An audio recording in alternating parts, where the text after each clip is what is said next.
আসসালামু আলাইকুম ওরহমতুল্লাহ। সুপ্রিয় শিক্ষার্থীবৃন্দ, আশা করি তোমরা সবাই ভালো আছো। এই ভিডিওটা তৈরি করছি অষ্টম শ্রেণীর শিক্ষার্থীদের জন্য। 2024 সালের অষ্টম শ্রেণী জীবন ও জীবিকা বইয়ের সপ্তম অধ্যায় skill course 1 eco tour guiding এর দ্বিতীয় পর্বে আজকে আমরা আলোচনা করব 127 পৃষ্ঠার দলগত কাজের সমাধান নিয়ে। শিক্ষার্থীরা, তোমরা যারা এখনও অন্যান্য বিষয়ের ভিডিওগুলো দেখোনি তারা আমাদের চ্যানেলের প্লেলিস্ট অপশন থেকে ঘুরে আসতে পারো। সেখানে তোমরা অষ্টম শ্রেণীর বাংলা, ইংরেজি, গণিত, বিজ্ঞান, ডিজিটাল প্রযুক্তি, স্বাস্থ্য সুরক্ষা, জীবন ও জীবিকা, ইসলাম শিক্ষা, শিল্প ও সংস্কৃতি এবং ইতিহাস ও সামাজিক বিজ্ঞান প্রত্যেকটা বিষয়ের জন্যই আলাদা আলাদা করে প্লেলিস্ট পেয়ে যাচ্ছ। এখান থেকে তোমাদের যে যে বিষয়ের ভিডিও দরকার খুব সহজেই তোমরা দেখে নিতে পারবে। আজকে আলোচনার বিষয় 127 পৃষ্ঠার দলগত কাজ ইকো ট্যুর স্পট। আগের একই দলে ভাগ হয়ে প্রতিটি দল নিজেদের মধ্যে আলোচনার মাধ্যমে বাংলাদেশের গুরুত্বপূর্ণ ট্যুর স্পটের তালিকা বানাও। প্রথমে যে কোনো একটি দলের তালিকা উপস্থাপন করো। উপস্থাপিত তালিকায় অন্যান্য দলের যেগুলো বাদ পড়েছে সেগুলোর নাম অন্তর্ভুক্ত করে পোস্টারে একটি সমন্বিত তালিকা বানাও এবং শ্রেণীকক্ষে টানিয়ে দাও। ঠিক আছে, তো আসো আমরা এটা সমাধানটা দেখি। প্রথম পর্যায়ে কাজের তালিকায় অন্যান্য দলের যেগুলো বাদ পড়েছে সেগুলোর নাম অন্তর্ভুক্ত করে পোস্টারে একটি সমন্বিত তালিকা বানাই এবং সেটা শ্রেণীকক্ষে টানিয়ে দেই। দলের নাম হচ্ছে কি? পদ্মা। ট্যুরিস্ট স্পটগুলো হচ্ছে মিরপুর, চিড়িয়াখানা, ঢাকা। পদ্মা দল হচ্ছে ঢাকার যে স্থানগুলো সেগুলো নিয়ে লিখবে। Botanical garden, Mirpur. 3 safari park, Gazipur. 4 Rupsha Zamindar Bari, Chandpur. 5 201 গম্বুজ বিশিষ্ট মসজিদ, গোপালপুর, টাঙ্গাইল। 6 নিকলি হাওর, কিশোরগঞ্জ। ঠিক আছে, তারপর দেখো দ্বিতীয় গ্রুপ, যারা দ্বিতীয় দল তাদের নাম হচ্ছে কি রূপসা, তারা খুলনা বিভাগ নিয়ে লিখবে। টুরিস্ট স্পটগুলো হচ্ছে 1 নম্বরে 60 গম্বুজ মসজিদ, বাগেরহাটের। 2 নম্বর SM সুলতানের শিশু স্বর্গ ও আর্ট গ্যালারি। 3 নম্বরে আছে মুজিবনগর স্মৃতিসৌধ, যেটা আছে মেহেরপুরে। 4 নম্বর বনবিলাস চিড়িয়াখানা, খুলনা।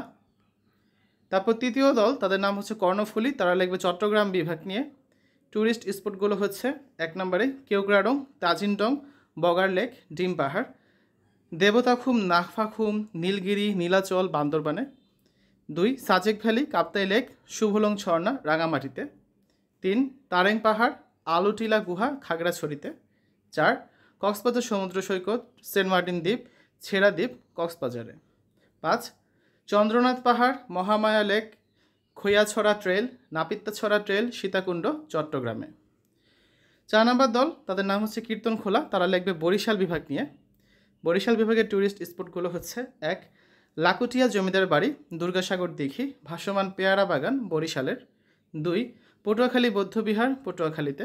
3 সুজাবাদ কেল্লা, ঝালকাঠিতে। 5 নম্বর দল, তারা হচ্ছে সিলেট বিভাগ নিয়ে লিখবে, তার দলের নাম হচ্ছে কি সুরমা।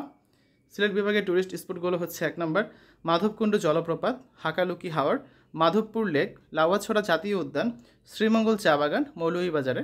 2 টাঙ্গুয়ার হাওর, জাদুকাটা নদী, শিমুল বাগান, সুনামগঞ্জে। 3 বিছনাকান্দি, রাতালগুল জলাভবন, সিলেটে। ঠিক আছে। 4 হযরত শাহজালাল রহমতুল্লাহ সাল্লাম এবং শাহপুরান রহমতুল্লাহ সাল্লামের মাজার, সিলেটে। ইকো ট্যুরে কিছু সুবিধা দেখি আমরা। ইকো ট্যুর প্রোগ্রামে অনেক সুবিধা রয়েছে। এটি প্রত্যন্ত অঞ্চলের অর্থনৈতিক উন্নয়নকে সম্প্রসারিত করার সুযোগ তৈরি করে। এর পাশাপাশি বিভিন্ন এলাকার সংস্কৃতির বৈচিত্র্য ও চর্চাকে সবার কাছে পরিচিত করে তোলে। সুতরাং বলা যায় এটি একটি এলাকার পরিবেশ ও প্রতিবেশ রক্ষায় সহযোগিতা করে, অর্থনৈতিক কর্মকাণ্ড বৃদ্ধি করে এবং কর্মসংস্থান বৃদ্ধি করে, শিল্প সংস্কৃতি রক্ষায় ভূমিকা রাখে এবং ইতিহাস ঐতিহ্যকে সুসংহত করে, সামাজিক বন্ধনকে সুদৃঢ় করে এবং জীববৈচিত্র্য রক্ষায় দায়িত্বশীল আচরণের চর্চায় অভ্যস্ত করে তোলে। এই ছিল আজকে আলোচনা। আগামী ক্লাসে আমরা 129 পৃষ্ঠার এই দলগত কাজটা করব, নিজ এলাকার ইকো ট্যুর স্পট নির্বাচন। তো সকলকে আগামী পর্ব দেখার জন্য আমন্ত্রণ জানাচ্ছি।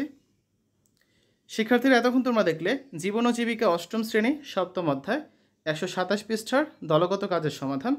আশা করি এই ভিডিওটা তোমাদের কাছে ভালো লেগেছে। সকলের সুস্থতা কামনা করে আজ এখানে বিদায় নিচ্ছি। আল্লাহ হাফেজ।